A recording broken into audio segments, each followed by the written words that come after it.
இந்த செய்தியை உங்களுக்காக வழங்குவது யூரோ குரூப் மலேசியா.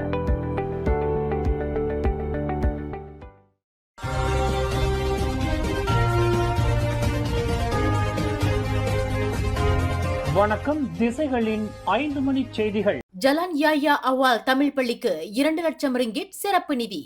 ஜோஹர் மந்திரி பசா அறிவிப்பு. ஜோஹர் மாநில வரலாற்றில் முதல் முறையாக ஜோஹர் பாரு தேசிய வகை ஜலான் யாயா அவால் தமிழ் பள்ளிக்கு அதிகாரப்பூர்வ வருகை தந்த மந்திரி பசா டத்து ஆன் ஆபீஸ் காசி பள்ளியின் மேம்பாட்டிற்காக 2 லட்சம் ரிங்கிட் சிறப்பு நிதியை அறிவித்துள்ளார். பள்ளி நிர்வாகம் 1,07,000 ரிங்கிட் மட்டுமே கோரியிருந்த நிலையில் பள்ளியின் தேவைகளை நேரடியாக ஆய்வு செய்த மந்திரி பசா கூடுதல் வசதிகளுக்காக நிதியை அதிகரித்து வழங்கினார். இந்த நிதியின் மூலம் பள்ளி மண்டபம், கூரையிடப்பட்ட பாதை, மின்சார சுவிஸ் அமைப்பு, தண்ணீர் பம்ப் மற்றும் இதர உள்கட்டமைப்புகள் மேம்படுத்தப்பட உள்ளன. நிகழ்வில் பேசிய மந்திரி பசா டத்தோ ஆன் ஆபீஸ், பங்ச ஜோஹர் ஒற்றுமை சிந்தனையே 2030க்குள் மாநிலத்தை முன்னேற்ற பாதைக்கு கொண்டு செல்லும் என்றார். மேலும் இப்பள்ளியில் படித்து ஏர் ஏசியா விமானியாகவும் லண்டன் இம்பீரியல் கல்லூரியில் பயிலும் ஜோஹர் இளம் விருது பெற்ற மாணவராகவும் சாதனை படைத்த 2 முன்னாள் மாணவர்களை அவர் முன்மாதிரியாக குறிப்பிட்டு பாராட்டினார். முன்னதாக மாணவர்களுடன் நடைபெற்ற கலந்துரையாடல் அமர்வில் பங்கேற்ற மந்திரி பசா தலைவர்களை ஊடகங்களில் மட்டும் பார்க்காமல் நேரில் சந்திப்பது மாணவர்களுக்கு பெரிய ஊக்கத்தை அளிக்கும் என்றார். தொடர்ந்து பேசிய அவர், ஏற்கனவே தேசிய வகை துன் அமீனா தமிழ் பள்ளிக்கு அளித்த வாக்குறுதியின்படி பயன்பாட்டு கட்டணங்களை மாநில அரசு செலுத்தியதை நினைவு கூர்ந்ததுடன் மலாய், சீனம், தமிழ் ஆகிய அனைத்து பள்ளிகளின் நலன்களும் தொடர்ந்து பாதுகாக்கப்படும் என உறுதியளித்தார். இந்நிகழ்வில் கிமேலா சட்டமன்ற உறுப்பினர் கே ரவிக்குமார், கஹாங் சட்டமன்ற உறுப்பினர் வி ருகிந்திரன், ஜோஹர் கல்வி துணை இயக்குனர் ஹாஜி கமால், பள்ளி மேலாளர் வாரியத்தின் தலைவர் டத்துஸ்ரீ எஸ் கிருஷ்ணன் மற்றும் பள்ளி ஆசிரியர்கள், மாணவர்கள் கலந்து கொண்டனர். ஜோஹர் குலாய் கம்பாஸ் பாரு ரயில் பாதையில் நேரிட்ட லாரி விபத்து காரணமாக இடிஎஸ் மின்சார ரயில் சேவைகள் பெரும் பாதிப்பை சந்தித்துள்ளன. லாரி கட்டுப்பாட்டை இழந்து விபத்துக்குள்ளானதில் அதன் மேல் இருந்த கான்கிரீட் கட்டமைப்பு உடைந்து விழுந்து தண்டவாள பாதையை சேதப்படுத்தியுள்ளது. தண்டவாளத்தில் விழுந்த கான்கிரீட் கட்டமைப்பை அகற்றும் பணிகள் தொடர்ந்து நடைபெற்று வருவதால் இந்த வழித்தடத்திலான ரயில் போக்குவரத்து தற்காலிகமாக நிறுத்தப்பட்டுள்ளது. பாதிக்கப்பட்ட பயணிகள் அனைவரும் ஜேபி சென்ட்ரல் மற்றும் கம்பாஸ் பாரு நிலையங்களில் இருந்து மாற்று பேருந்துகள் மூலம் குலாய் ரயில் நிலையத்திற்கு அழைத்து செல்லப்படுகின்றனர். அங்கிருந்து அவர்கள் தங்களின் இலக்குகளை நோக்கி ரயில்கள் மூலம் பயணத்தை தொடரலாம் என மலேயன் ரயில்வே நிறுவனமான KTMB தெரிவித்துள்ளது. இந்த விபத்தினால் ஜேபி சென்ட்ரலில் இருந்து புறப்பட வேண்டிய படாங்குசா, KL சென்ட்ரல் மற்றும் பட்டவட் ஆகிய இடங்களுக்கான 3 முக்கிய ETS சேவைகள் பாதிக்கப்பட்டுள்ளன. தங்களின் பயணத்தை ரத்து செய்ய விரும்பும் பயணிகளுக்கு முழு கட்டணமும் திருப்பி தரப்படும் என்றும் பயணிகள் நிலையங்களில் உள்ள KTMB ஊழியர்களை அணுகலாம் என்றும் அறிவிக்கப்பட்டுள்ளது.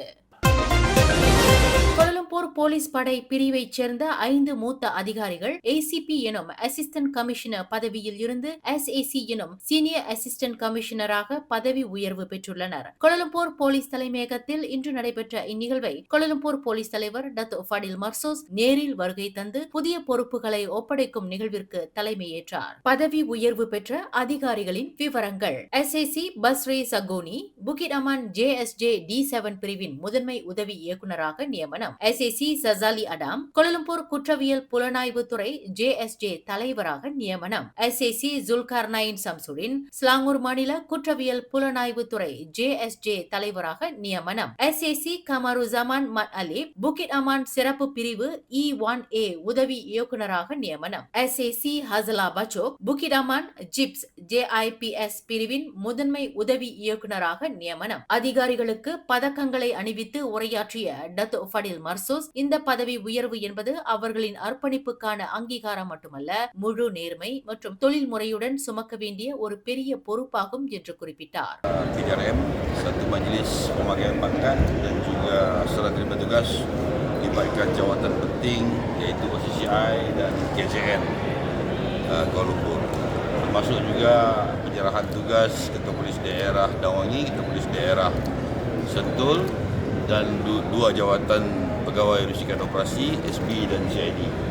So ini menunjukkan kelangsungan penugasan polis utamanya di wilayah Kuala Lumpur ini untuk terus berambil alih di diserahkan kepada petugas yang baru dan kita akan terus memastikan perkhidmatan cemerlang yang diberikan oleh PDRM terhadap masyarakat dapat dikekalkan. மேலும் இந்த விழாவில் ACP கி ஹங் கி கோலலம்பூர் போதைப்பொருள் குற்ற புலனாய்வுத்துறை தலைவராகவும், ACP Saifuddin அலாயஸ் Mohammed Fitri Abdul Rahman Kuala Lumpur சிறப்பு பிரிவு துணைத் தலைவராகவும் பொறுப்பேற்றுக் கொண்டனர் என்பது குறிப்பிடத்தக்கது. சமூக பாதுகாப்பு அமைப்பான பிரகேசோ லிண்டோங் 24 ஜாம் திட்டத்தின் கீழ் பெறப்பட்ட நிதி உதவி விண்ணப்பங்களின் எண்ணிக்கை கடந்த ஜூலை மாதத்தில் மும்மடங்கிற்கும் மேலாக கணிசமாக உயர்ந்துள்ளது. ஜூன் மாதத்தில் 616 இருந்த விண்ணப்பங்கள் ஜூலையில் 2135 வழக்குகளாக அதிகரித்துள்ளதாக பர்கேசோ இன்று வெளியிட்ட அறிக்கையில் தெரிவித்துள்ளது. கடந்த ஜூலை 1 முதல் 31 வரையிலான காலகட்டத்தில் சமர்ப்பிக்கப்பட்ட விண்ணப்பங்களில் 90 விழுக்காட்டிற்கும் அதிகமானவை வெறும் 5 நாட்களுக்குள் அங்கீகரிக்கப்பட்டு மொத்தம் 2508 பயனாளிகளுக்கு 3.45 மில்லியன் ரிங்கிட் நிதியுதவி வழங்கப்பட்டுள்ளது. இந்த தொகையில் பெரும்பாலான பகுதி, அதாவது 2.5 மில்லியன் ரிங்கிட்டுக்கும் அதிகமான நிதி விபத்துக்குள்ளான சந்தாதாரர்களின் மருத்துவ செலவுகள் மற்றும் உடல் உறுப்பு மாற்று அறுவை சிகிச்சை உபகரணங்களுக்காக ஒதுக்கப்பட்டுள்ளது. மேலும் தற்காலிக ஊனமுற்றோருக்கான வருமான இழப்பீடாக 8 லட்சம் ரிங்கிட் வழங்கப்பட்டுள்ளது. கடந்த ஜூன் 1 முதல் அமல்படுத்தப்பட்ட இத்திட்டத்தின் கீழ் இதுவரை மொத்தம் 4.69 மில்லியன் ரிங்கிட் நிதி உதவி வழங்கப்பட்டுள்ளது. வேலை நேரத்தை தாண்டி 24 மணி நேரமும் தொழிலாளர்களுக்கு பாதுகாப்பு வழங்கும் நோக்கில் அறிமுகம் செய்யப்பட்ட இத்திட்டம் தற்காலிகமாக ஒரு விருப்ப தேர்வாக இருந்தாலும் வேலைக்கு வெளியேயும் ஏற்படும் விபத்துகளில் இருந்து தங்களையும் தங்களின் குடும்பத்தாரையும் நிதி சுமையில் இருந்து பாதுகாக்க தொழிலாளர்கள் உடனடியாக இதில் இணையுமாறு பர்கேசோ வலியுறுத்தியுள்ளது. மலேசிய அல்சைமர் நோய் அறக்கட்டளை ஏற்பாடு செய்திருந்த தேசிய அளவிலான டிமென்ஷியா விழிப்புணர்வு பிரச்சாரம் மற்றும் 200 சுகாதார பணியாளர்களுக்கான பயிற்சி பட்டமளிப்பு விழா சன்வே மெடிக்கல் சென்டரின் லோட்டஸ் ஹாலில் இன்று நடைபெற்றது.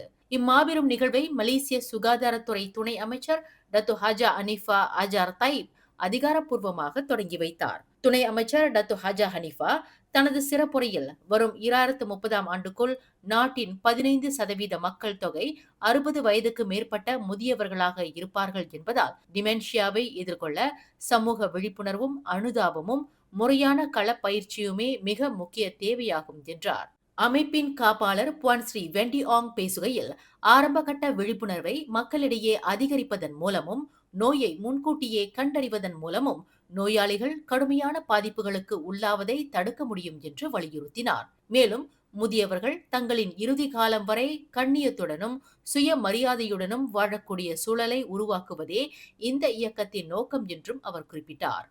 இந்த நிகழ்வில் செய்தியாளர்களிடம் பேசிய மலேசிய அல்சைமர் நோய் அறக்கட்டளையின் உதவி தலைவரும் நிகழ்ச்சி ஏற்பாட்டுக் குழு தலைவருமான ரூபிசியா, 200 இதயங்கள் ஒரு இலக்கு என்ற உன்னத கருப்பொருளின் கீழ் நடைபெற்ற இந்நிகழ்வு ஞாபக மறதி நோயை எதிர்கொள்ளும் ஒரு சிறந்த மலேசியாவை உருவாக்குவதை நோக்கமாக கொண்டுள்ளது என்றார். இதில் துணை அமைச்சருடன் அனைத்துலக ரோட்டரி கிளப்பின் பல முக்கிய பிரமுகர்கள், மருத்துவ வல்லுநர்கள், பராமரிப்பாளர்கள், பயிற்றுவிப்பாளர்கள் மற்றும் கல்வியாளர்கள் பலர் கலந்து கொண்டனர் என்றார். Alzheimer's Disease Foundation Malaysia today is celebrating the graduation of 200 graduates and with the theme 200 Hearts, One Mission and to build a dementia-ready Malaysia. So we have today, the honor of having YB Dato, Deputy Minister of Health with us, and also many other dignitaries and healthcare professionals, caregivers, trainers, researchers, educators with us. So with this event, we hope that we can create more awareness on the importance of dementia care.